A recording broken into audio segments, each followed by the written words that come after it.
They told you all your life that putting others first is noble, that love means sacrifice, that silence means peace, that being good means forgetting yourself. But let me ask you, if all that sacrifice leaves you empty inside, is it really love? Or is it slow self-destruction? Because here's the truth. The moment you accept loving yourself first, life doesn't just improve, it transforms. Think about this. Every time you say yes when you mean no, you betray yourself. Every time you silence your truth to keep the peace, you abandon your soul. And the world claps for you. They call you kind, agreeable, selfless. But inside, you're disappearing. The Stoics warned us against this quiet erosion of the self. Marcus Aurelius said, "It is not that we have a short time to live, but that we waste much of it." And what bigger waste than living a life that doesn't belong to you? Picture it like this. Imagine a light slowly dimming in a room. At first, you don't notice. There's still enough brightness to see by. But gradually, imperceptibly, the shadows grow longer. One day you realize you've been living in near darkness and you can barely remember what it felt like to be fully illuminated. But tell me, who benefits from your obedience? Who profits when you never set boundaries? Is it you, or is it those who expect you to bend? Epictetus once said, "If you want to improve, be content to be thought foolish and stupid." In other words, when you start choosing yourself, some people will not understand. They will call you selfish, distant, changed. Let them. Their discomfort is not your burden. Their approval is not your freedom. Because real peace is not found in pleasing everyone. It's found in the stillness that comes from being true to yourself. Now let's make it real. Think of the last time you agreed to something that crushed your spirit. Maybe you went to an event you didn't want to attend. Maybe you stayed silent when someone crossed a line. Maybe you gave away your time, your energy, your sleep, just to keep others happy.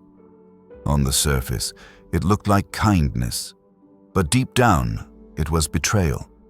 Not of them, of you. Seneca reminded us, "You act like mortals in all that you fear, and like immortals in all that you desire."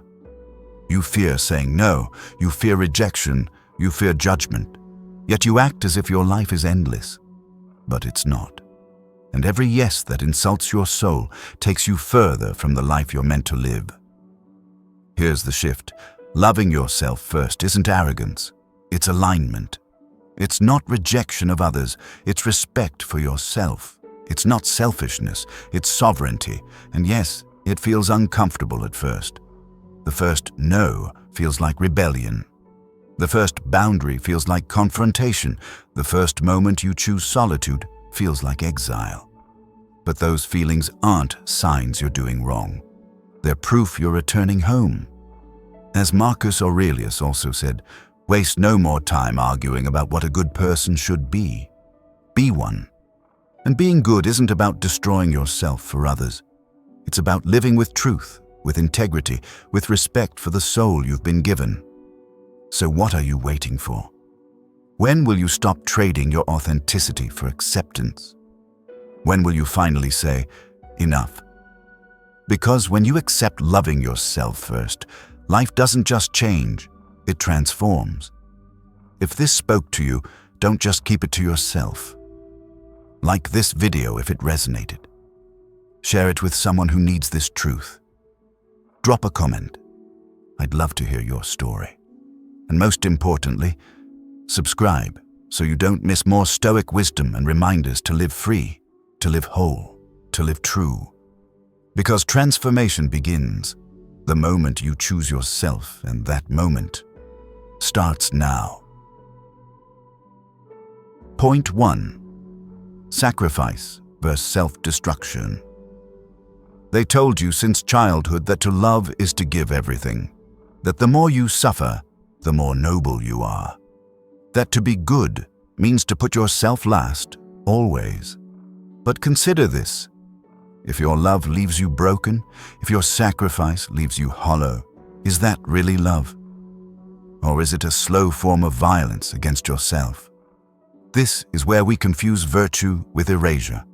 Sacrifice, in its purest sense, is an act of love. It gives life. But self-destruction, that is an act of cruelty toward your own soul. And here's the dangerous part. Society often applauds them both as if they were the same. Picture this. Imagine a river that nourishes the land around it.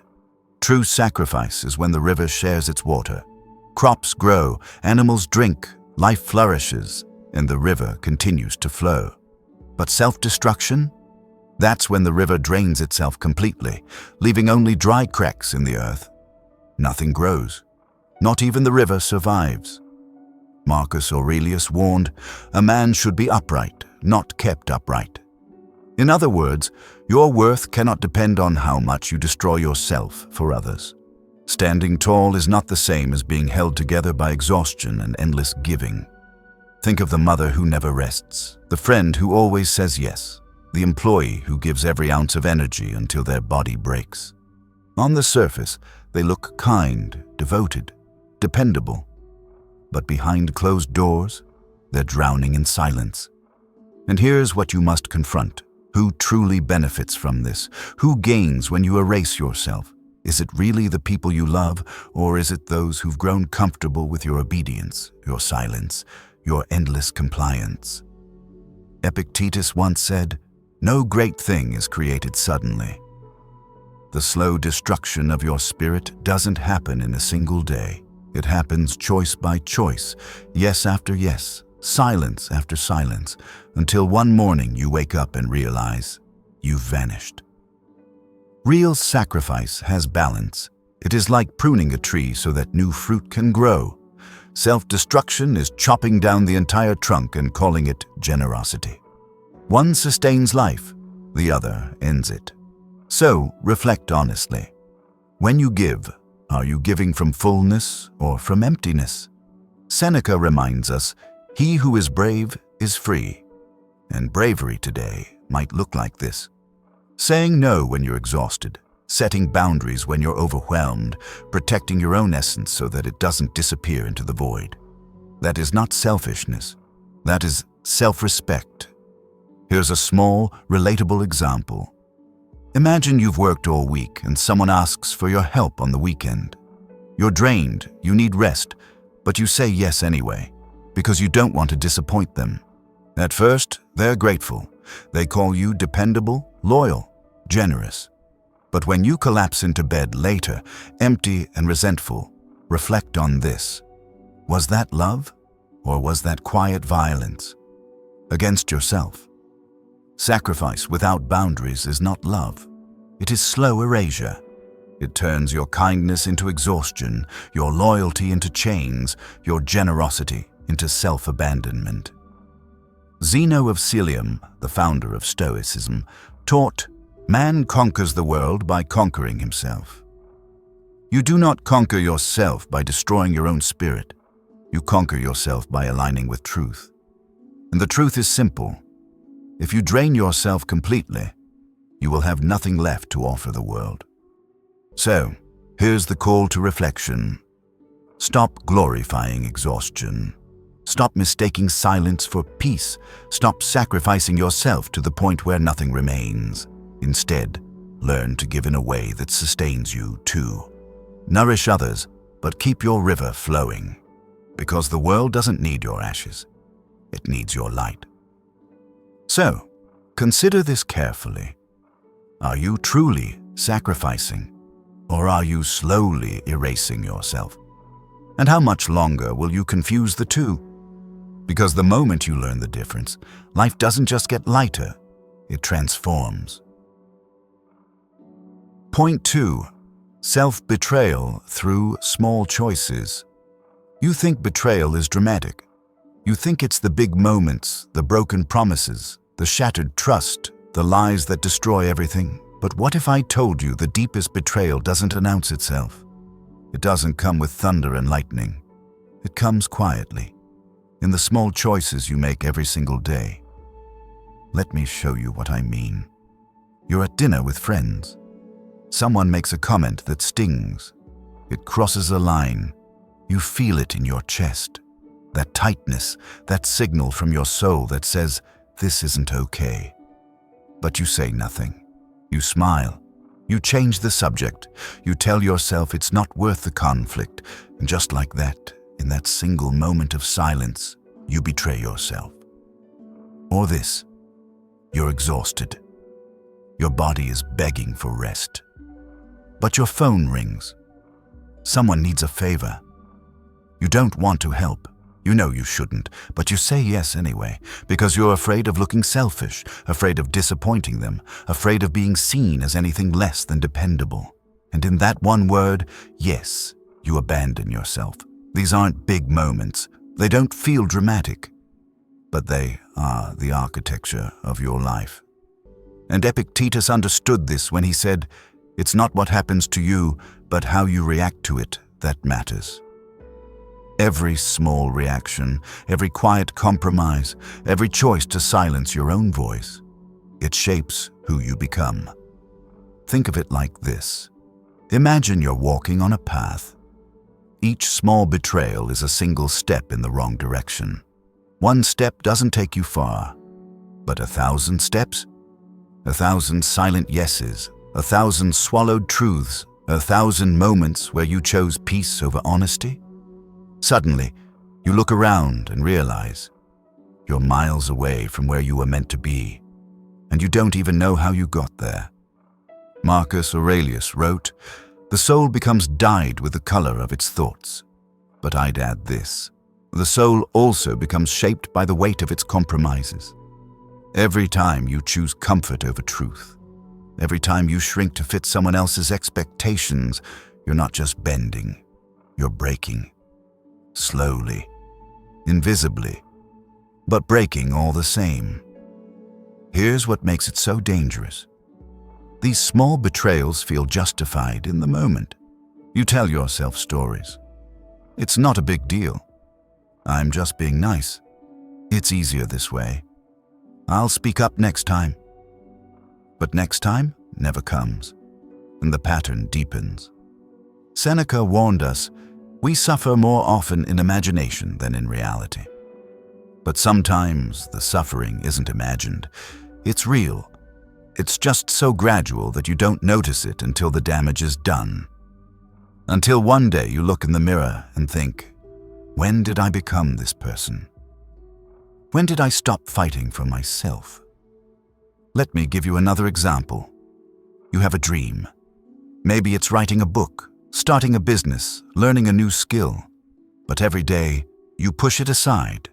You tell yourself you're too busy, too tired, that you'll start tomorrow. Meanwhile, you spend your time doing things that don't matter to you, scrolling, pleasing, performing. Each day you delay, you're not just postponing a goal. You're telling yourself, my dreams don't matter.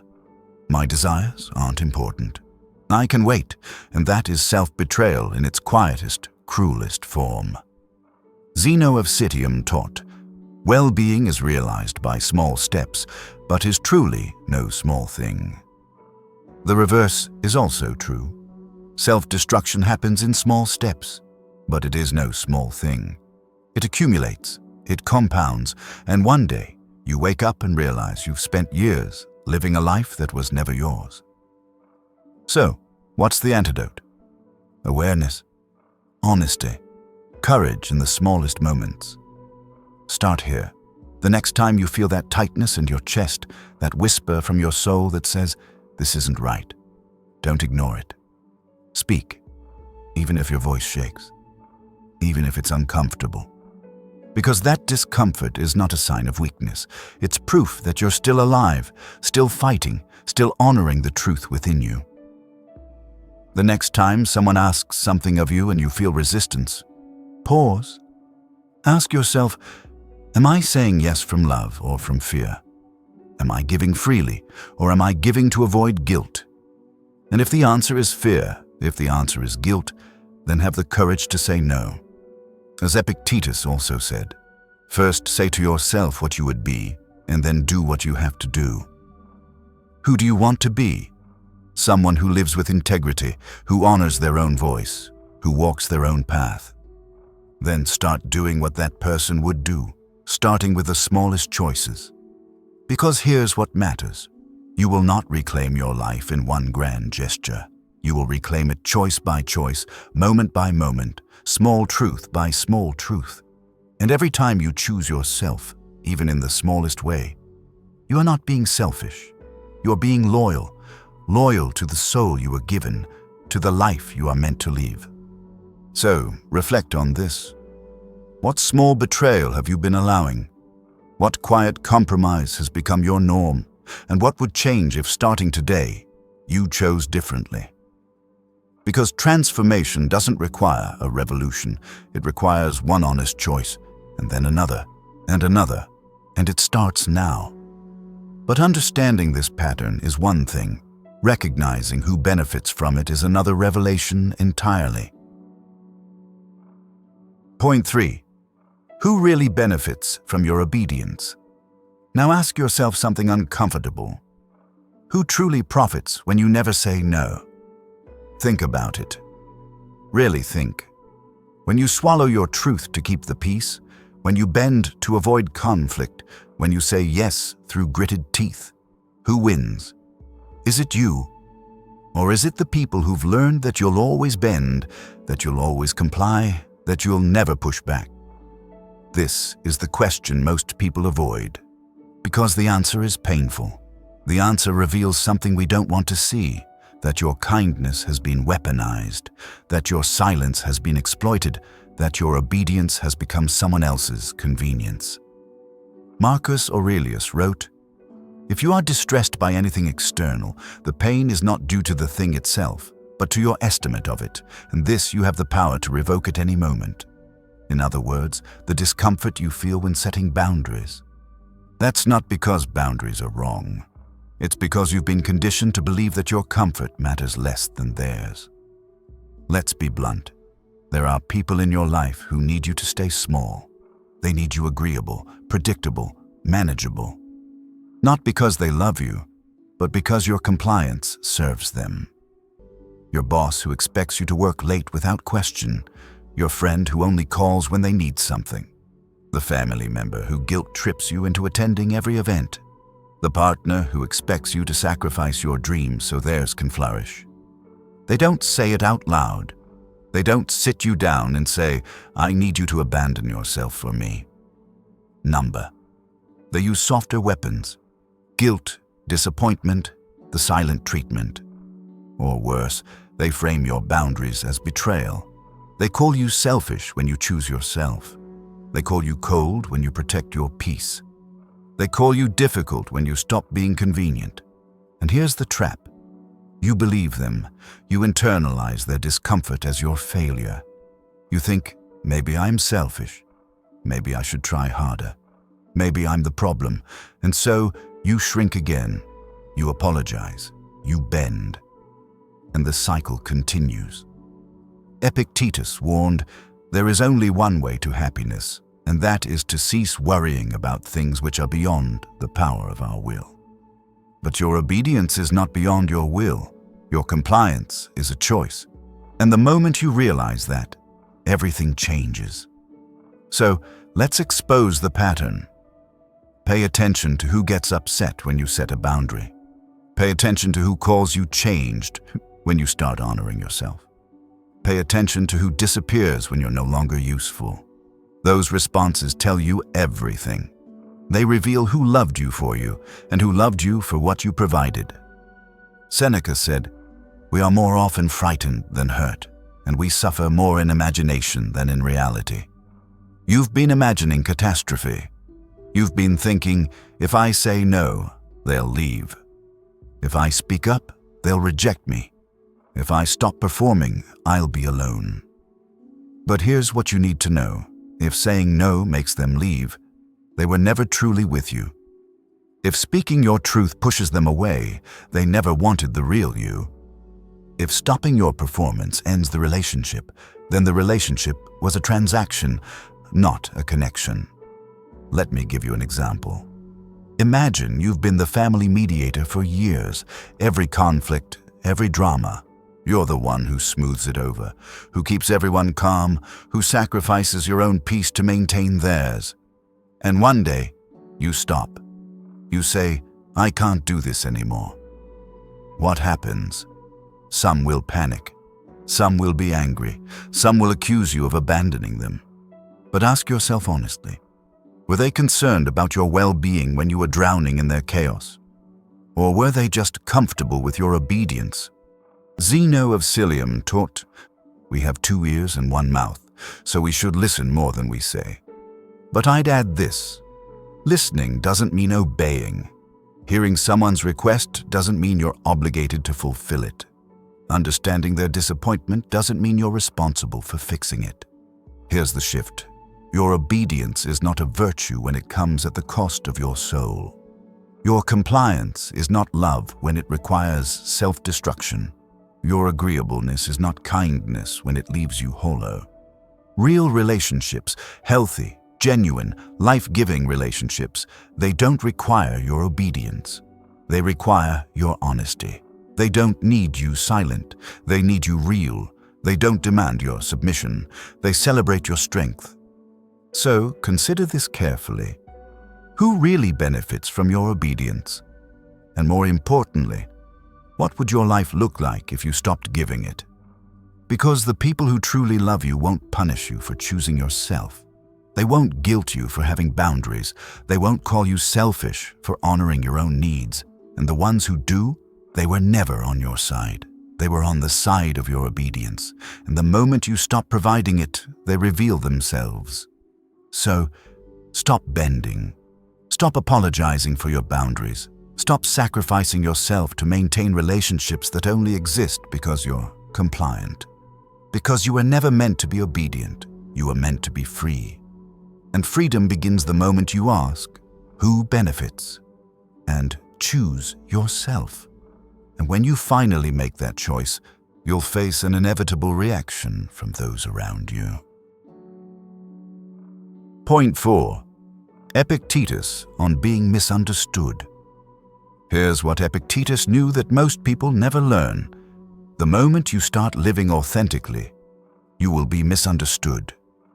And that's not a problem, it's a sign you're on the right path. He said, if you want to improve, be content to be thought foolish and stupid. Read that again. Be content to be misunderstood. Be content to be judged. Be content to be called selfish, cold, different, changed. Because when you choose yourself, when you set boundaries, when you stop performing, people will not understand, and their confusion is not your responsibility. Let me tell you what happens. You've been the yes person for years. The reliable one, the one who never complains, never pushes back, never causes trouble. And then one day, you change. You say no, you set a boundary, you choose rest over obligation, and suddenly, the people who praised your sacrifice are now questioning your character. You've changed, they say. And they don't mean it as a compliment. They mean, you're not as easy to control anymore. You're not as convenient. You're not as predictable. And they're right. You have changed. You've stopped betraying yourself. You've stopped living for their comfort, and that terrifies them, because now they have to face their own lack of boundaries. Marcus Aurelius understood this when he wrote, I have often wondered how it is that every man loves himself more than all the rest of men, but yet sets less value on his own opinion of himself than on the opinion of others. You know your truth. You know why you're choosing differently, but you're letting their misunderstanding shake your foundation. And that's the trap. Here's what people won't tell you. Being misunderstood is the price of growth. It's the cost of authenticity. It's what happens when you refuse to stay small for the sake of someone else's comfort. And Epictetus knew this. He knew that improvement, real, deep, soul-level improvement, requires you to let go of the need to be understood by everyone. Think about it practically. You start prioritizing your mental health. They call you antisocial. You stop overworking. They call you lazy. You end a toxic relationship. They call you heartless. You pursue your dreams, they call you unrealistic. In every case, their judgment says more about them than it does about you. Seneca wrote, "A gem cannot be polished without friction, nor a man perfected without trials." And one of your greatest trials is this: standing firm in your truth while the world misinterprets it, holding your boundaries while others call them walls, choosing yourself while being labeled selfish. But here's the freedom in it. You don't need them to understand. You don't need them to approve. You don't need them to validate your choices. Your life is not a courtroom, and you don't owe anyone an explanation for choosing peace, health, authenticity, joy. Epictetus also said, "It's not what happens to you, but how you respond to it that matters." So when they misunderstand you, when they judge you, when they call you changed, how will you respond? Will you shrink back into who you were? Will you apologize for your growth? Or will you stand firm and say, "Yes, I've changed, and I'm not going back"? Let me be clear. This doesn't mean becoming arrogant or dismissive. It doesn't mean treating people with cruelty. It means understanding that their perception of you is not your prison. Their discomfort with your boundaries is not your emergency. Their inability to understand your choices is not your failure.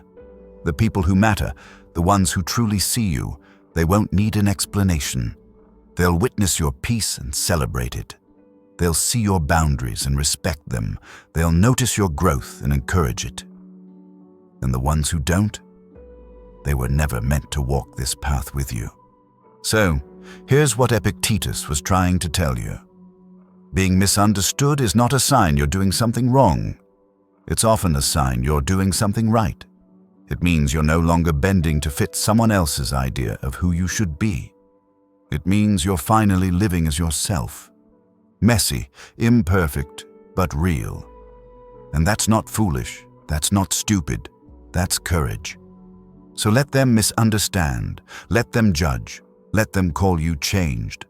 Because the only opinion that truly matters is the one you hold when you look in the mirror at night and ask, "Am I living true to myself?" And if the answer is yes, then you're already free. Being misunderstood is not the tragedy. Living a lie to be understood, that's the real tragedy. And you've had enough of that. But before we move forward, let's examine what this actually looks like in the mundane, everyday moments of your life. Point 5. The reality in small moments. Let's bring this down to earth. Because philosophy is beautiful, but it means nothing if you can't see it in your daily life. So let me show you what self-betrayal actually looks like. Not in grand dramatic moments, but in the small, ordinary choices you make every single day. It's Sunday morning, you're exhausted from the week. Your body is screaming for rest. But your phone buzzes. A friend wants to meet for brunch. You don't want to go. You need solitude. You need silence. You need to recharge. But you say yes anyway, because saying no feels selfish. So, you drag yourself out, paste on a smile, and spend 2 hours pretending to be present while your soul begs for home. That's self-betrayal. Or this, you're in a group chat. Someone shares an opinion you completely disagree with. It bothers you. It goes against everything you believe. But you stay silent because you don't want to start an argument. You don't want to be that person. You don't want to disturb the peace. So you swallow your truth, and the discomfort sits in your chest for days. That's self-betrayal. Here's another. You're at work. Your manager asks if you can take on an extra project. You're already drowning. Your evenings are gone. Your weekends are sacrificed. Your health is suffering, but you look at their expectant face and hear yourself say, "Sure, I can handle it." And as the words leave your mouth, something inside you sinks. That's self-betrayal. Marcus Aurelius said, "You could leave life right now." Let that determine what you do and say and think. In other words, your time is finite. Every yes that dishonors you is time you'll never get back. Every silence that betrays your truth is a moment lost forever. Let's keep going. You're scrolling through social media. You see someone living a life that looks perfect, traveling, thriving, glowing. And instead of feeling inspired, you feel inadequate. You compare your behind the scenes to their highlight reel. You shrink a little. You think, maybe I'm not doing enough. Maybe I'm not enough. And you don't realize you just betrayed yourself by measuring your worth against someone else's curated illusion. Or this. Someone in your life consistently disrespects you. They interrupt you, dismiss your feelings, make jokes at your expense. It happens again and again, and every time you laugh it off. You tell yourself it's not a big deal. You convince yourself they don't mean it, but inside, resentment builds. And one day, you explode, or worse, you implode. That's years of self-betrayal finally breaking through. Seneca wrote, "We suffer more often in imagination than in reality." But sometimes the suffering is real. It's the accumulated weight of 1,000 small betrayals. It's the exhaustion of living out of alignment. It's the quiet grief of knowing you've been abandoning yourself again and again and again. Here's one more. You have a dream. Maybe it's writing, painting, starting a business, learning an instrument. But every day, you push it aside. You tell yourself you're too busy, too tired, that you'll start tomorrow. Meanwhile, you spend hours scrolling, watching shows you don't care about, saying yes to things that drain you. And at the end of the day, when you lie in bed, there's that voice, quiet but persistent, whispering, "You're running out of time." That's self-betrayal in slow motion. Epictetus said, "First say to yourself what you would be, and then do what you have to do." But you can't do what you have to do if you keep doing what everyone else wants you to do. You can't become who you're meant to be if you keep betraying who you are. So, let's make this practical. Tomorrow, when someone asks something of you, pause. Feel your body's response. If there's resistance, if there's heaviness, if there's that quiet no in your gut, honor it. Don't override it. Don't rationalize it away. Don't betray yourself for the comfort of someone else.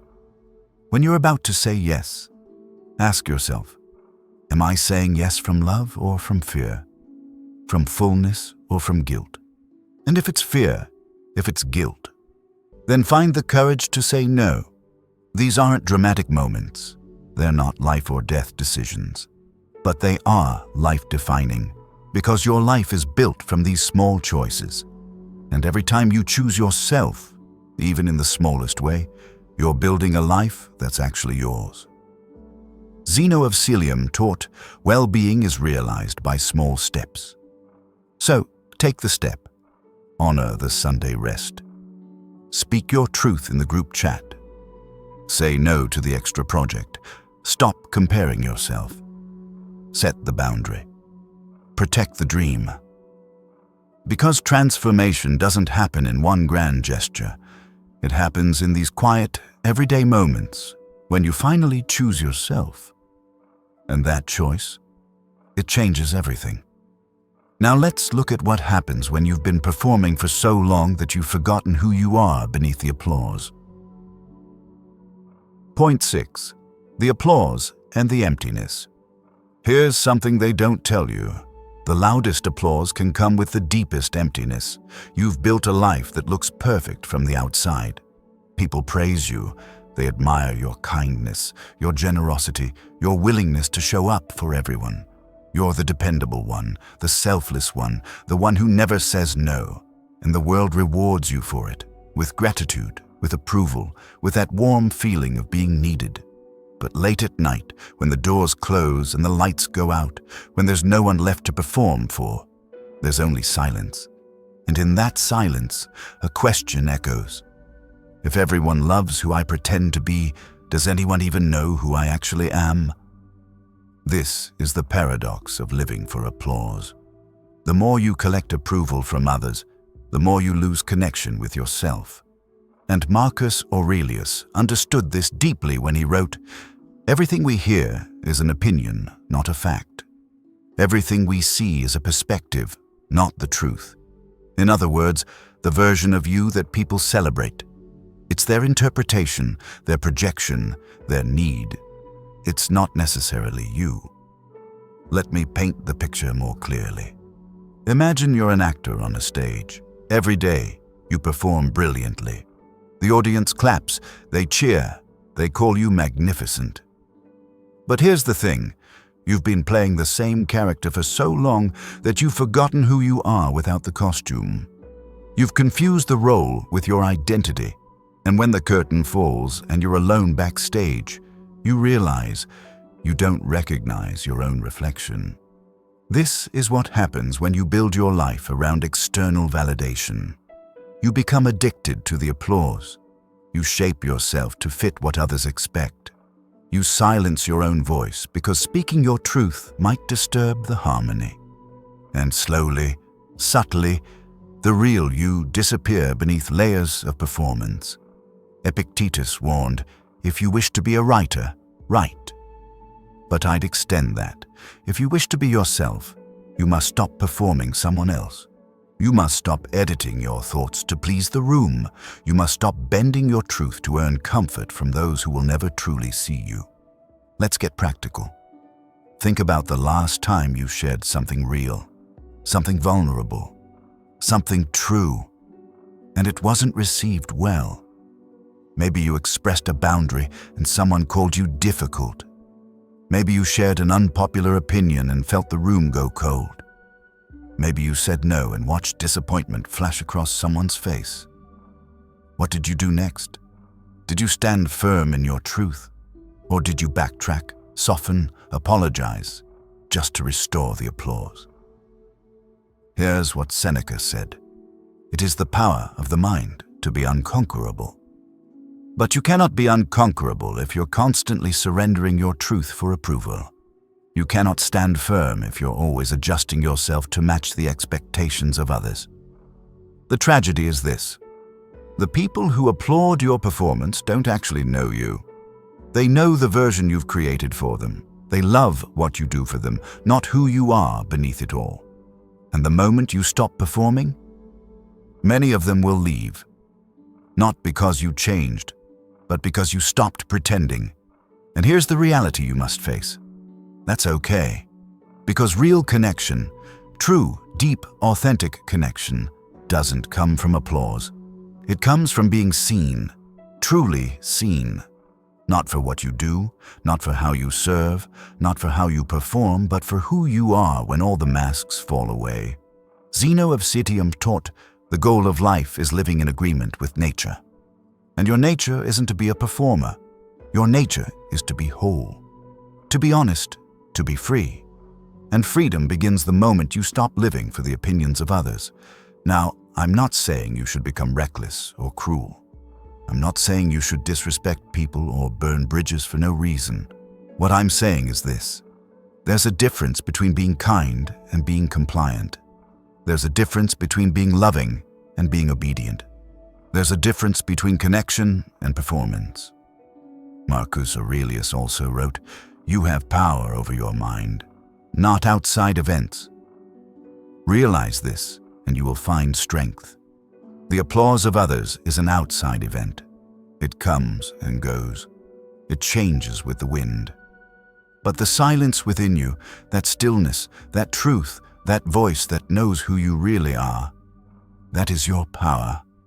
That is what remains when everything else fades. So, here's what matters. Are you living for the applause? Or are you living for the truth? Are you bending yourself into shapes that don't fit just to hear, "well done"? Are you silencing your own voice to keep the peace? Are you sacrificing your authenticity for the comfort of being liked? Because here's what happens when you do. The applause gets louder, but the silence within becomes unbearable. And one day, you'll realize that no amount of external validation can fill the void that forms when you abandon yourself. The shift begins when you stop asking, "What will they think?" and start asking, "What do I know to be true?" It begins when you choose inner peace over outer approval. It begins when you're willing to let the applause fade, so that finally, in the silence, You can hear your own voice again. Because at the end of your life, you won't remember the applause. You won't remember who clapped the loudest or who praised you the most. You'll remember the moments when you were brave enough to be real. The moments when you honored your own truth, even when it cost you approval. So, ask yourself honestly, whose applause are you living for? And what would change if you finally chose the silence within over the noise outside? Because the moment you do, life doesn't just quiet down. It becomes yours again.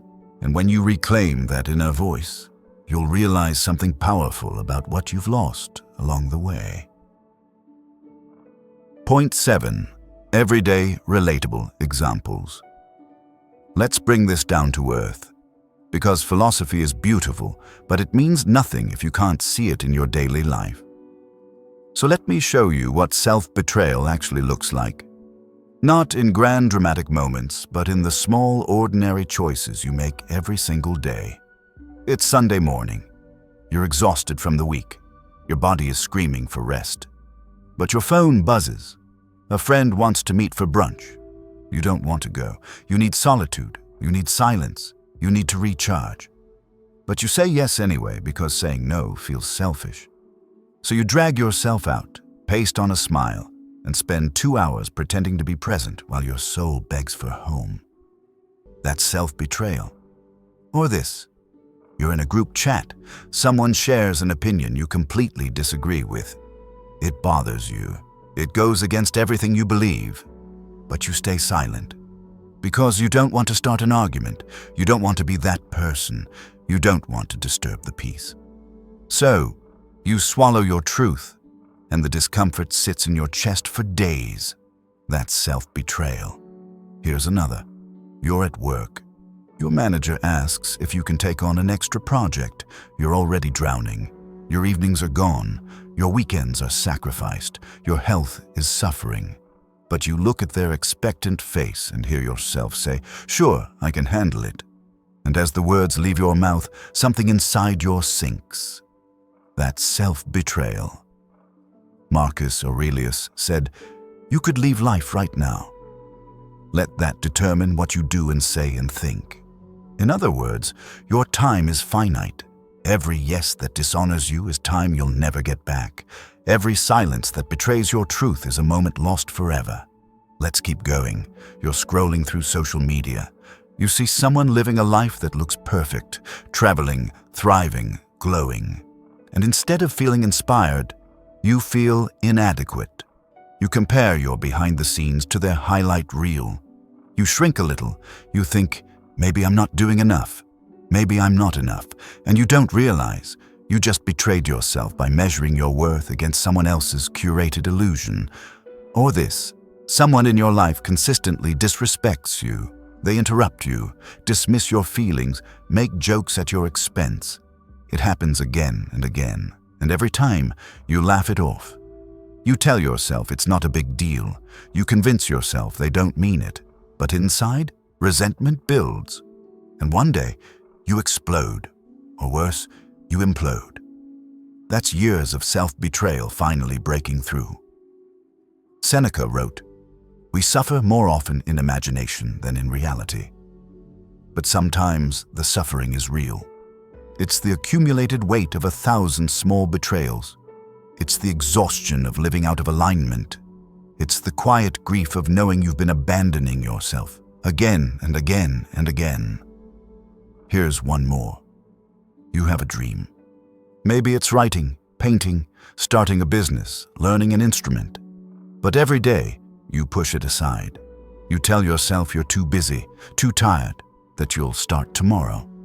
Meanwhile, you spend hours scrolling, watching shows you don't care about, saying yes to things that drain you. And at the end of the day, when you lie in bed, there's that voice, quiet but persistent, whispering, "You're running out of time." That's self-betrayal in slow motion. Epictetus said, "First say to yourself what you would be, and then do what you have to do."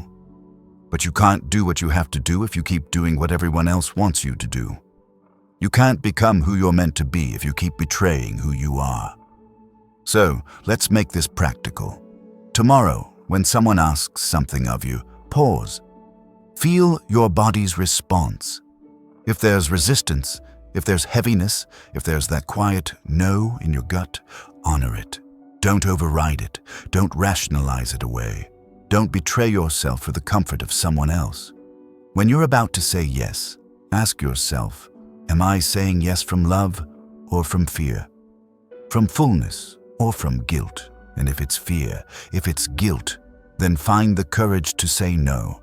These aren't dramatic moments. They're not life or death decisions, but they are life-defining. Because your life is built from these small choices, and every time you choose yourself, even in the smallest way, you're building a life that's actually yours. Zeno of Citium taught, well-being is realized by small steps. So, take the step. Honor the Sunday rest. Speak your truth in the group chat. Say no to the extra project. Stop comparing yourself. Set the boundary. Protect the dream. Because transformation doesn't happen in one grand gesture. It happens in these quiet, everyday moments. When you finally choose yourself. And that choice, it changes everything. Point 8. Boundaries as acts of love. They taught you that boundaries are walls, that saying no is rejection, that protecting yourself is selfish. But here's what they got wrong. Boundaries are not barriers to love. They are its foundation. Because you cannot truly love anyone if you're destroying yourself in the process. You cannot give from an empty well. You cannot light someone else's path if your own flame has died. Every boundary isn't pushing people away. It's teaching them how to love you.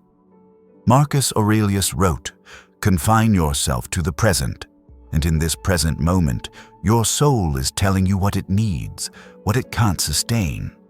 Honoring that voice isn't cruelty. It's clarity. It's love in its most honest form. A boundary is not punishment, threat, or manipulation. It's simply truth spoken aloud. I can stay until 9 p.m., then I need rest. Or, I love you, but I cannot carry your problems. Or, I want to help, but not at the cost of my own well-being. When you say these things clearly and calmly, you're not being mean, you're being real. That honesty is a gift because it shows others where they truly stand with you. Epictetus said, "No man is free who is not master of himself." Without boundaries, you cannot be master of yourself. You cannot be free if you're available to everyone but you.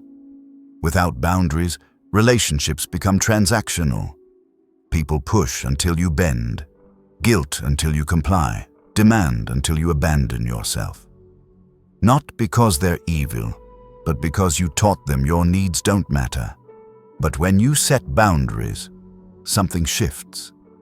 Those who care about you adjust, respect your limits, and appreciate your honesty. The relationship becomes healthier, more balanced, more real. Seneca wrote, "If a man knows not to which port he sails, no wind is favorable." Boundaries are that port, protecting your peace, health, truth, and dreams. Example, a friend only calls when in crisis. You always listen, but feel drained. Next time, you say, "I care, but I only have 20 minutes today." That's a boundary. You've protected your energy while still showing up. You've shown your time has value. Zeno of Citium said, "Steel your sensibilities so that life shall hurt you as little as possible." You don't steel yourself by shutting others out. You do it by being clear, by knowing and honoring your limits. Here's the truth. Boundaries are not about rejection, they are about respect. They don't build walls, they create space. Space for connection, respect, and love without self-destruction. So if someone calls your boundary selfish, remember, if respecting yourself is selfish, then selfishness is a virtue. Because boundaries are not the opposite of love, they're the proof of it. You cannot love others well if you do not love yourself first. And loving yourself means knowing when to say yes and when to say no. That's not selfishness. That's strength. That's sovereignty. That's love in its truest form. And the people who matter will understand. The ones who don't, they were never meant to stay. If this message touched you, don't keep it to yourself. Like if it spoke to your soul, share it with someone who needs this reminder. Comment your thoughts below. Subscribe for more Stoic wisdom to live free, whole, and true. Because transformation begins the moment you choose yourself and honor it with love.